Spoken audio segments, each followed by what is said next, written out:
kira-kira komitmen Bapak untuk ke depan ini mungkin di periode berikutnya apa ingin maju lagi untuk yang gereja ini ke depan lagi? Ya, saya orang yang selalu punya kesadaran diri dan juga punya komitmen spiritual bahwa tugas-tugas kita secara khusus sebagai seorang hamba Tuhan, seorang pendeta itu adalah panggilan dan pilihan Tuhan.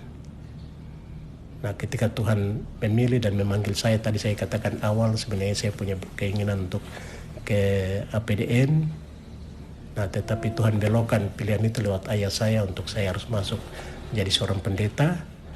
Dan ya ketika komitmen itu saya harus ambil, maka sampai dengan saat ini saya tetap berkomitmen untuk bekerja di gereja. Saya sampaikan bahwa ketika saya kerja mulai dari Inan Watang ke Sorong sampai ke Sinode secara khusus sampai di Sorong, saya berulang kali ditawarkan. Saya pernah ditawarkan jadi anggota DPR. Saya dikasih kursi langsung dari Golkar waktu di Inan Watang. Saya ketika di Sorong saya ditawarkan untuk wali kota ya dari Partai Golkar. Saya kemudian dicalonkan untuk DPR RI.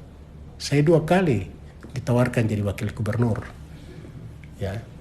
Pada periode Pak Taruri, kemudian Pak periode Mendacan, saya di Minang oleh Pak Puarada, kemudian saya di Minang oleh Pak Felix Wanggai, saya di Minang seperti itu.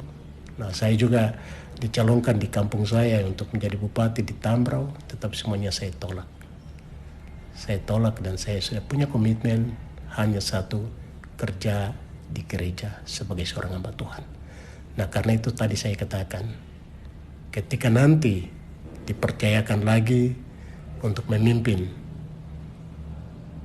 Sinode GKI di Tanah Papua, misalnya pada sidang Sinode 18 di Waropen, nah sebagai seorang prajurit Tuhan, saya tetap akan katakan siap. Tetapi ketika nanti dalam momentum itu saya tidak terpilih, saya harus sadari bahwa itu pilihan Tuhan. Dan ketika tidak terpilih, saya harus pastikan diri saya bahwa komitmen awal saya menjadi seorang pelayan Tuhan. Saya harus kembali melayani jemaat, menjadi seorang pendeta misalnya, harus saya laksanakan. Dan karena itu saya katakan itu integritas diri saya.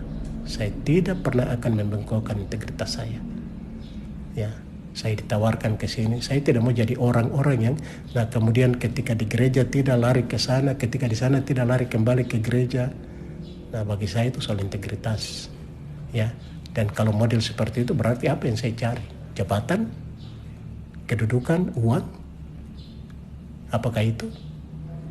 Bagi saya tidak.